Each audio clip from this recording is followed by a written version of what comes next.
대해서 이상하게 생각하시는 분들이 많은데 기독교에 대해서 잠깐 얘기하겠습니다. 아마 일반인보다는 내가 기독교에 대해서 더 많이 알고 있을 겁니다. 뭐 신학을 전공한 사람보다야 내가 못하겠지만, 전 세계 인구 중에서 기독교인 수가 약 24억 명이라고 합니다. 통계를 보면 대충 그렇습니다. 뭐 정확한 숫자는 그 자료를 찾아보시고요. 그러니까 총 인구가 대략 80억인데 그 중에 그 30억 정도, 30억이란다. 30% 정도가 기독교인입니다. 그 기독교인들이 출발한 것은 가톨릭에서 출발했습니다.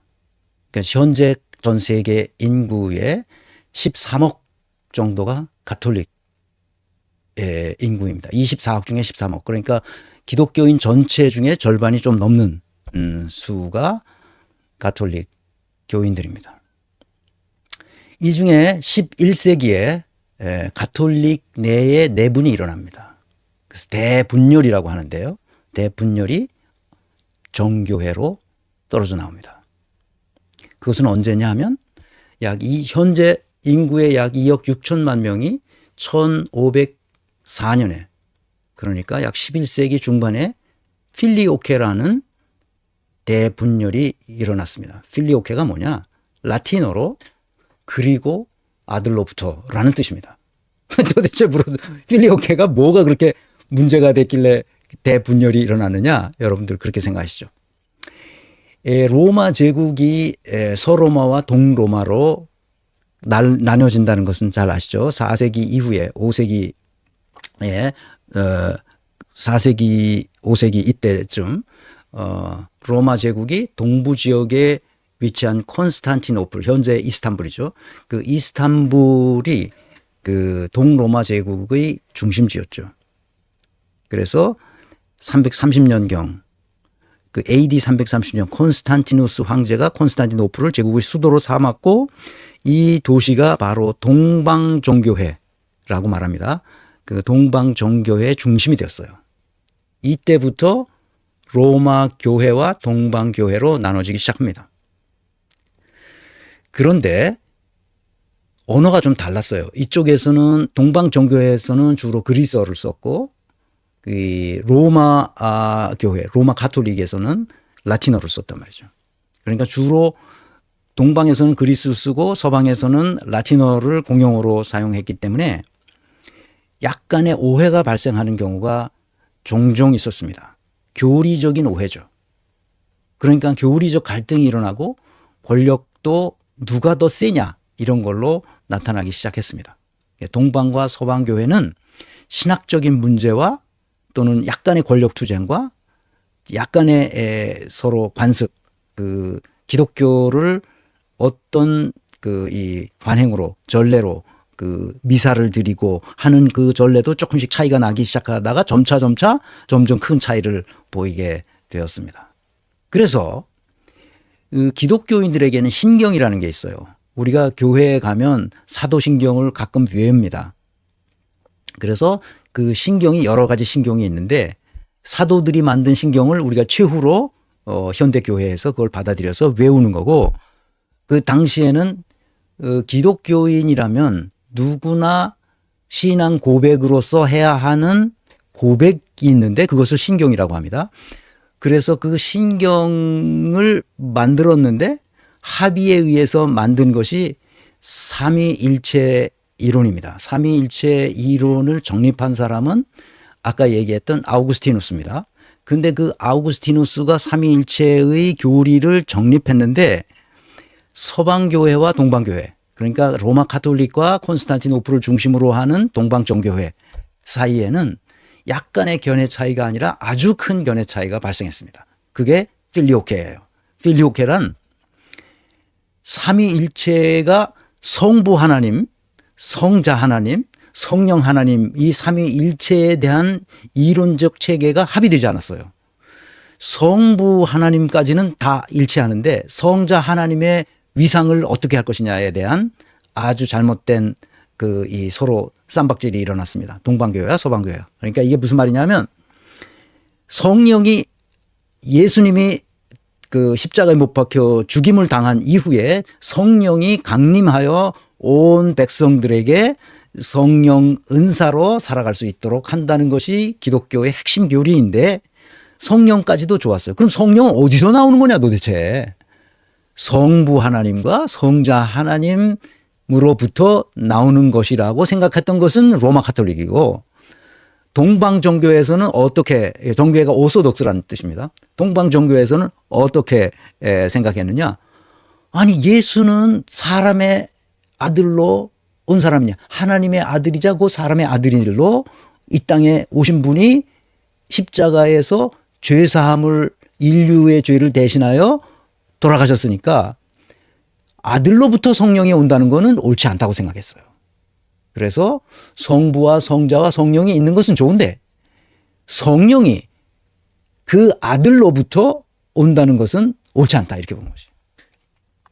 성부 하나님으로부터 성령이 오신다, 이렇게 생각하고 있었던 동방 종교에는 그 합의할 수가 없었던 거죠. 그래서 합의된 원초적인 문서는 어떻게 되어 있냐면, 동방 종교와 로마 가톨릭 사이의 문서는 어떻게 되냐면 뭡니까? 내가 이 얘기를 왜 계속 하는지 모르겠다. 하여튼 좌우지간 이미 얘기를 시작했으니까. 합의된 문서는 어떻게 되냐면, 하나님, 이 성부 하나님으로부터 성령이 강림하신다라는 이 신경으로 됐어요. 그렇게 시간이 지나면서 점점 이 동방 종교와 로마 가톨릭 사이에 이렇게 갈등이 고조되고 그런데 나중에 시간이 많이 지나서 보니까 몇백 년이 지났잖아요. 500년, 600년이 지난 거 아니야. 필리오케 문제가 생겨요. 필리오케가 그리고 아들로부터 성령이 임하신다. 이렇게 로마 가톨릭은 문서가 위조된 거예요. 동방 종교에는 옛날에 약속했던 대로 어떻게 됐냐면 약속했던 대로 성부 하나님으로부터 성령이 강림하신다.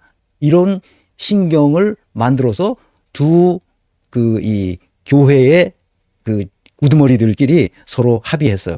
그게 몇 년 된가 모르겠는데 하여튼 로마 가톨릭과 정교회가 동로마로 나누어지면서 그게 합의된 문서가 있었는데 그 문서를 위조한 거지. 어디서? 로마 가톨릭에서. 그래서 이 동방 종교회는 너무 화가 난 거야. 그래가지고 완전히 파문해. 로마 가톨릭을 파문합니다. 그러니까 화가 난 로마 가톨릭은 또 동방 종교회를 파문합니다. 서로 파문해요. 파문하면 뭐야? 예전에 파문하면 나가서 누가 암살을 해도 죄가 되지 않은 거거든요. 그거 무서운 거예요. 서로 파문하는 이 엄청난 일들이 벌어져서 동방 종교회는 동방 종교회대로 분립합니다. 그래서 가톨릭이 하나였던 가톨릭이 1054년에 완전히 갈라섭니다.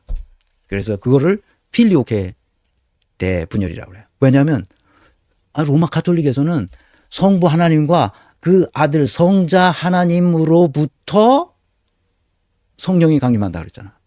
그러니까 그리고 아들로부터, 이 말이 라틴어로 필리오케야. 그래서 필리오케 대분열이라는 거야. 누가 옳은지 몰라 지금까지도. 누가 어떻게 했지? 왜 합의도 없이 그렇게 바꿨느냐 너희들은. 그래가지고 난리 버거지가 깨진 겁니다. 그래서 지금 동방 종교회는 콘스탄티노플에 있는, 지금 이스탄불에 있는 바로 그 종교회가 가장 우두머리 교회인데, 거기는 그냥 상징적이고 러시아 종교회, 그리스 종교회, 루마니아 종교회, 불가리아 종교회, 무슨 종교회. 그래서 각국의 종교회가 있습니다. 저는 종교회에 대해서 한 번도 가본 적이 없어서 잘 모릅니다. 그러나 이것은 기독교인들이에요. 그래서 기독교란 이렇게 두 가지로 갈라졌다가 여러분 잘 아시는 바대로 개신교가 생겨납니다. 가톨릭의 부패를 완전히 구조적으로 척결해야 된다고 생각했던 마틴 루터에 의해서 갈라지죠. 지금 현재 대략 한 8억 4천만 명이 개신교도입니다. 그러니까 24억 명 인구가 지금 기독교인이라고 볼 수 있는 거죠. 그러니까 내가 크리스천이라고 말했을 때 나는 24억 분의 1에 해당되는 거예요. 지금 현재 24억 분의 1에 해당되는 신앙을 가지고 있는 거죠. 여기서 신앙이라면 어떤 가르침을 내가 따른다 그런 뜻입니다. 그런데 이 따름을 가르치지 않는 사람들이 있잖아요. 그럼 기독교인이 아닌 사람들이 있잖아요. 그럼 기독교인이 아닌 사람들은 그것은 이 세계를 창조주 하나님이 만드신 것이 아니라 이 세계는 그냥 옛날부터 내려오던 언제로부터인지 모르지만 영원히 내려오는 그 신들에 의해서 만들어졌다고 생각하는 거예요. 그래서 센 신도 있고 약한 신도 있고 또 온갖 신들이 이 세계를 주관한다고 고대인들은 생각했어요. 그래서 로마에 가면 여러분 잘 아신 대로 이런 판테온이 있어요. 그걸 만신전이라고도 하고 범신전이라고도 부릅니다. 그러니까 이 이스라엘 사람들이 만들어낸 이 종교, 이 외에 만신들을 믿던 사람들은 그것을 샤만 제국이라고 부를 수 있는 거예요. 왜냐하면 그 만신들을 개인이 다 섬길 수는 없잖아. 그러니까 그냥 일반인들은 다 그냥 평범하게 살되 그 만신들의 여러 신들을 잘 알고 있는 샤만이 말하자면 무당이지. 그 샤만이 그 신들의 메신저가 돼가지고 말하자면 에이전트지. 이 사람이 대신 대리인이 돼가지고 어떻게 하라는 말을 해주는 거야. 가르쳐 주는 거지. 그 샤만이 바로 그런 역할을 해. 그래서 그런 다른 나라에는 이스라엘 이외의 다른 나라는 그 샤만 제국이었어요. 그래서 그 샤만 제국이라는 내가 이걸 여러분들한테